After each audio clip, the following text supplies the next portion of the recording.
Hello, I'm Ukrainian and we are it English. We are online giving you the Ukrainian perspective of reality. Watching the episode, solely one topic for today, Pavutina, Spiderweb. Even by just watching this episode, you help us a lot to fight off Russian aggression. Please comment and subscribe to our channel while watching it, as it helps Ukrainian voice to be heard worldwide. Welcome to the News Pulse. Many used to think of Vladimir Putin as the spider, and maybe he is, just a Russian spider caught in Ukrainian web. On June 1st, Ukraine's security service carried out a very special operation codenamed Spiderweb, which had been meticulously planned over the course of a year and a half.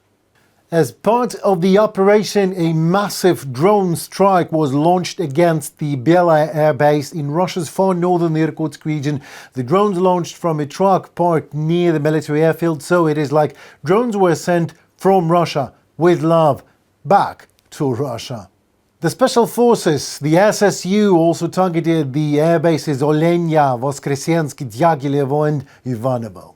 The operation, planned for over 18 months, involved FPV drones that were covertly transported deep into Russian territory under disguise, inside trucks with wooden cabin roofs. And when the time was right, the cabins just opened remotely, allowing the drones to launch and successfully target strategic bomber aircrafts at several military airfields in Russia. After delivering the deadly strikes, the trucks themselves exploded and burned.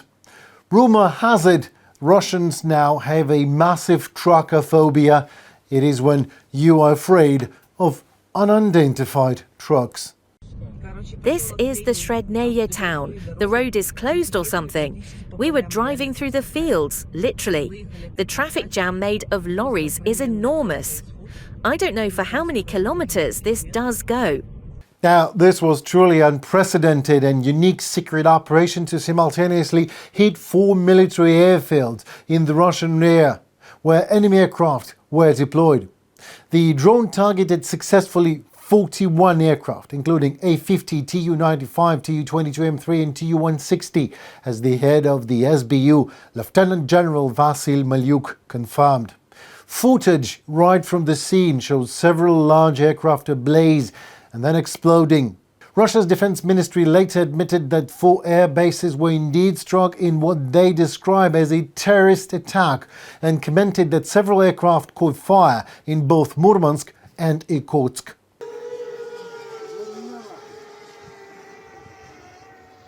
Look, what's happening? I don't even know what had just exploded. We're cooked. We are really cooked. Well, according not to Russian minister, but to reality, more than 40 enemy aircraft were destroyed completely, and that is about 40% of Russia's strategic cruise missile carriers fleet. This includes strategic bombers as well as A-50, unique airborne early warning and control aircraft. As Ukraine's security service said, the wave of drone strikes destroyed Russian military planes worth an estimate $7 billion. That is, in just one day. However, of course, the operation took more than a year to prepare and was personally monitored and supervised by President Vladimir Zelensky. The detailed planning and execution was led by SSU Chief General Vasil Malyuk and specialists from the agency. And Western former high-ranking military officers already have reacted promptly to this operation that really demonstrates that Ukraine has them cards, and quite powerful aces, if you ask me. The coordinated and synchronized attack today, which appears to have decimated much of the Russian air fleet that were based over 4,000 kilometers from the front line, is showing that Ukraine certainly has many aces in the hole. The U.S. should immediately fast-track the Blumenthal-Graham bill and return to supporting Ukraine. Mark Hertling, retired United States Army Lieutenant General, Commanding General of United States Army Europe in 2011 to 2012, on X social network. Apparently, President Zelensky does have some cards. Ben Hodges, retired United States Army Lieutenant General, Commanding General of United States Army Europe in 2014 to 2017, on X social network. Carrying out the operation, Ukraine's security service first smuggled FPV drones into Russia. These wooden cabins where drones were hidden, mounted were on trucks, concealed the drones under their roofs. These rooftops were remotely opened and then drones were launched. But these were Ukrainian drones assembled just 6 kilometers away from the FSB building in Chelyabinsk. The individuals involved in preparing the operations are all now safely back in Ukraine. So if you hear about any further arrests of supposed perpetrators, it will simply be staged for the domestic Russian audience. President Zelensky shared a few details on the whole thing in his daily address. Every voice matters. Join our community, support independent journalism and help us bring you the truth from Ukraine. Become a member of Ukraine today. Join us now. What's most interesting, and this can now be stated publicly, is that the office of our operation on Russian territory was located directly next to FSB headquarters in one of their regions. In total, 117 drones were used in the operation, with a corresponding number of drone operators involved. 34% of these strategic cruise missile carriers stationed at air bases were hit. Our personnel operated across multiple Russian regions in 3 different time zones. And the people who assisted us were withdrawn from Russian territory before the operation. They are now safe. It is genuinely satisfying when something I authorized a year and 6 months ago comes to fruition and deprives Russians of over 40 units of strategic aviation. We will continue this work. Well, the story was, of course, picked up by global media outlets, including The Guardian, The Washington Post, BBC News, Sky News, New York Post and others. And we talked to our longtime friend, Lieutenant Colonel Glenn Grant, about the military aftermath of this bold pinpoint operation. Let's hear the expert. I don't think it's. I think large scale is the wrong term to use, but very clever, sophisticated, and valuable, yes, because of course, you know, some of the drone attacks have been huge and much larger in size, but not with such precision as this one, of actually going into really close up to airfields and then striking them. So in that way, it will certainly be talked about as a turning point for warfare in the future. The aim was airfields which had the bombers on them that have been used, or nuclear bombers, let's call them that, which have been used to throw bombs at Ukraine. Bombs and cruise missiles. So they're actually quite important in terms of the Russian attacks on our major cities and the electric power plants and things. So reducing the number of those certainly puts a bit more pressure on Russia, because not only do they have fewer of them to use, but of course it means that the load on the ones that are left increases, which means that their maintenance also has to increase. So it's going to put a maintenance load on fewer bombers, and that's actually quite a significant thing for Russians to deal with. I mean, I think that's probably more valuable in its outcome than actually what they actually destroyed on the ground, because it now shows that everywhere in Russia is now a target, or can be a target, and that has certainly got to worry it's certainly got to worry the sort of the leadership in Russian regions, but also it must worry all the civil aviation, because they now know that you know that they can suffer from exactly the same as this pretty much anywhere in Russia. That's a good question. I have no idea. Absolutely no idea whatsoever.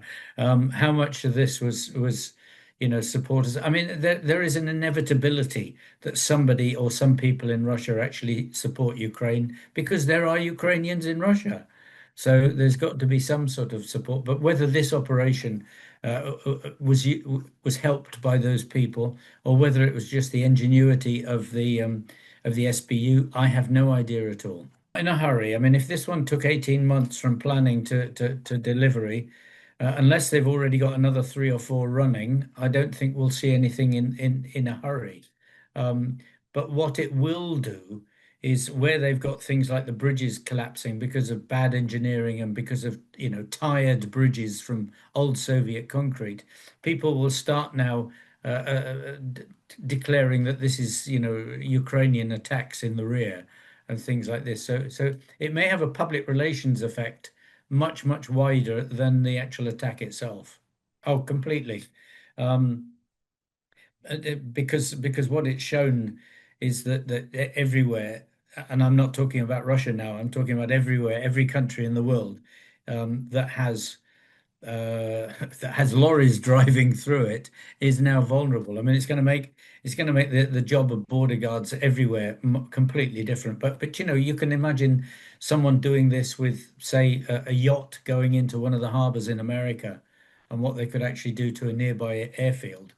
So there's a lot of there's going to be a lot of deep thinking by terrorist groups everywhere about how to actually to continue this sort of activity. And it means that defense forces and governments everywhere are going to have to rethink how and where they spend their money on security. I don't think security is going to become cheaper in the next 20 years. And pro-military bloggers and journalists and warmongers of all sorts and propagandists from Russia, they all describe Sunday's strike as a Russian Pearl Harbor. They of course called for revenge. Just a few quotes for you. "We hope the response will be like the US reaction to Pearl Harbor or even harsher," wrote military blogger Roman Alokhin on his Telegram channel. Well, I don't believe Pearl Harbor is a proper comparison here, as we must not forget who the real aggressor is here. Russia invaded Ukraine, and Russian planes are bombing Ukrainian residential areas, not the other way around. Comparing this operation to Pearl Harbor is complete nonsense, an attempt to trigger negative associations in the American audience, as simple as that. Russia is a terrorist and is using terrorist tactics, striking civilian areas every night, killing innocent people in Ukraine. These are war crimes. In contrast, Ukraine targets solely legitimate military facilities in full compliance with the laws and customs of war. On the economic aftermath after this Spiderweb attack, we have talked with President of the Kyiv School of Economics, Professor at the University of Pittsburgh, ex-Minister of Economic Development of Ukraine, Timofey Milovanov. Yeah, so indeed, there are some numbers outside in the media. Some of them have to be verified depending on the final damage that will be assessed, but it appears to be sizable in hundreds of millions of dollars. The highest estimate, which is out there, is $7 billion. But that takes into account the cost of the new planes. There's a real question if these planes can be rebuilt in principle, because I'm not sure, and no one is sure, that the Russian military or defense industry has the capabilities right now to rebuild these planes. So I don't think that's possible. At least that's what I've seen from the so we can, from the reports. What we can put any number we want in terms of dollars, but it is irrelevant because this is simply, the cost is infinite. But what we also have seen is sort of expected but not immediate consequences of the attack. Traffic jams, because now there is a paranoia, security paranoia, checkpoints. People are afraid. Military, and the key effects are actually not in the attack itself. So economic effects. Military effects, of course, are in the attack, but indirect for the economy is the is fear, is the demonstration of capabilities of Ukrainian military and special services conduct operations. I think what's the most important part is that it's now clear.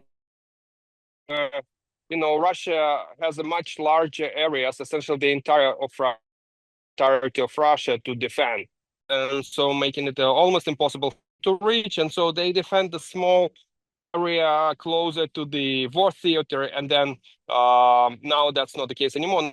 To defend the entirety of Russia, this is not even very costly. It's simply impossible. So it of course depends on the Ukrainian capability to carry out, more operations like that. For the first time ever in history of war, with no loss at all and maximum impact. Kiev demonstrated its ability to operate autonomously, piercing Russian air defenses and conducting high-precision missions without any external coordination. Suit yourself. Here's the plane. It's burning down. I have 7 more of them to take out. I must take more water and go take out the fire on one more plane. What the world finally saw is that Ukraine not as a recipient of its support only, but is an independent force capable of altering the course of the war indeed. And all of this happens on the eve before talks in Istanbul, where the initiative will now obviously lie with Ukraine. And as of now, Ukrainian drones show no signs of stopping their attacks on Russia. On the night of June 2nd, multiple unmanned aerial vehicles targeted various regions across the country. Air raid alerts blared in the air in the Moscow, Voronezh, Tula and Belgorod regions, amongst others.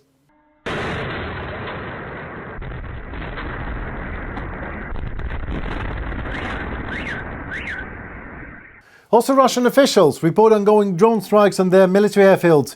During the night, the Russian Ministry of Defense claimed that between 8 p.m. to 10 p.m. roughly, their air defense systems intercepted and destroyed 53 Ukrainian fixed-wing drones over the Kursk, Belgorod, Bryansk and Oryol regions. Well, I guess we all can consider that a preparation campaign of sorts for the upcoming talks in Turkey with the Russian delegation. Remember their tone of voice, that ultimatum. 4 regions of Ukraine, now 6 tomorrow. Well, what can I say? 4 airfields in Russia today, 6 airfields tomorrow. Diplomats are apparently some sort of superhumans. I don't know how tomorrow one can look Medinsky and other Russians in the eye and restrain oneself from smiling evilly. It would seem that the Russians should recognize that it is better for them to get out of this war. While some of the Soviet legacy weapons are still left, they are not creating new ones, and they can't. Yigal Levin, military commentator, IDF veteran on Telegram. Simultaneously, with the drone attack on the night of June 1st, 3 incidents at railway facilities occurred in Russia, causing significant damage to the infrastructure. Late in the evening, a road bridge collapsed onto the railroads in the Bryansk region of Russia, while a train was passing between Klimovo and Moscow. Russian investigators were treating the incident as a terrorist attack, although later any reference to that was simply removed from official reports. A few hours later, in the Kursk region, a railroad bridge collapsed on the freight train. Part of the train just fell onto a highway and a fire broke out. The incident is also being investigated by Russian security forces as a possible terrorist attack, of course. In the morning, another explosion on a railroad track occurred in the Bryansk region during the passage of a track technical measuring train. There were no casualties, but another explosive device was found at the site which did not detonate, but Russians say it was the result of, I quote, concrete fatigue. Whatever that means, of railroad bridges. It is all mixed up now, and each accident separately in Russia could be written off, of course, as Ukrainian sabotage. At this point, we can add here solely one thing: asymmetric warfare at its best. Well, you might ask, what's next? Well, pressure Russia to peace, or at least to a ceasefire with sanctions and tariffs. If, let's say, the Grand Blumenthal bill is passed, the war will be very quickly over, because Russians go to war with Ukraine solely for money, and money comes from oil and gas trade, and the oil trade and the war. It's as simple as that. Our delegation is now in Istanbul, and we are ready to take the necessary steps for peace. Naturally, the starting point should be a ceasefire and humanitarian actions, the release of prisoners and the return of abducted children. And all key issues can be resolved at the level of leaders. And if Russia undermines even this initial agenda, and if the Istanbul meeting brings nothing, that clearly means strong new sanctions are urgently needed. Well, that seems to be it for today. My name is Ernie Keane. This is it English. We were online. Thank you so very much for watching. Your subscription is very important to us as Ukraine is craving the same values you are, freedom and sovereignty of state. So it was Newspulse. Stay tuned for more and see you in the next beat. Goodbye.